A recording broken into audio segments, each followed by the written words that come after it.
90 दिन में इंतखाबात आइन का हुक्म है, आए मीटिंग करें ताकि इलेक्शन की तारीख तय कर ली जाए। सदर मुमलिकत आरिफ अलवी ने चीफ इलेक्शन कमिश्नर को आज या कल मुलाकात की हिदायत कर दी। इलेक्शन कमीशन ने इंतखाबात पर मुशावरत के लिए सियासी कायदीन को दावत दे दी।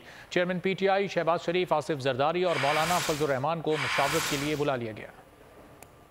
पाकिस्तान पर अमल करना होगा, आओ मुशावरत और प्लानिंग करें। सदर मुमलिकत ने इंतखाबात की तारीख तय करने के लिए चीफ इलेक्शन कमिश्नर को बुला लिया। सदर मुमलिकत ने सिकंदर सुल्तान राजा को खत में लिखा के 9 अगस्त को वजीर आजम के मशवरे पर कौमी असम्बली तहलील की थी। आइन का आर्टिकल 48(5) 90 दिन में इंतखाबात का पाबंद करता है। चीफ इलेक्शन कमिश्नर मुशावरत के लिए आए ताकि तारीख तय की जा सके। इलेक्शन कमीशन भी इंतखाबात की तैयारी के लिए मुतहर्रिक हो गया। सियासी जमातों को बातचीत के लिए खत लिख दिया गया। चेयरमैन तहरीक इंसाफ और मौलाना फजलुर रहमान को 24 अगस्त को मुशावरत के लिए आने की दावत दी गई है। नून लीग के सदर शहबाज शरीफ को 25 अगस्त को बुलाया गया है। पीपल्स पार्टी के शरीक चेयरमैन आसिफ जरदारी को 29 अगस्त को मुशावरत का कहा गया है। इलेक्शन कमीशन के मुताबिक सियासी रहनुमाओं से इंतखाबात पर मुशावरत की जाएगी।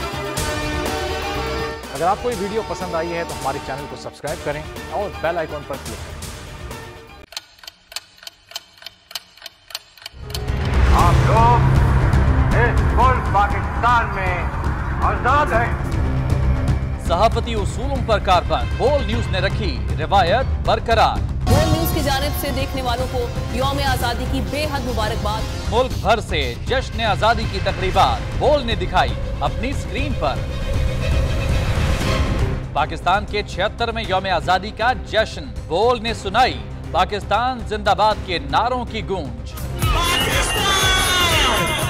बोल की सबसे बड़ी ट्रांसमिशन में पाकिस्तान का नाम रोशन करने वालों ने दिए कौम को पैगामात। बेपनाह मुश्किलात का सामना करके इस मुल्क को हासिल किया। आज़ाद कौमों को बहुत सी कुर्बानियाँ देनी पड़ती हैं। 76 वारियों में आज़ादी का दिन जोश खरोश के साथ मना, क्योंकि जिंदाबाद पाकिस्तान ये है बोल की पहचान।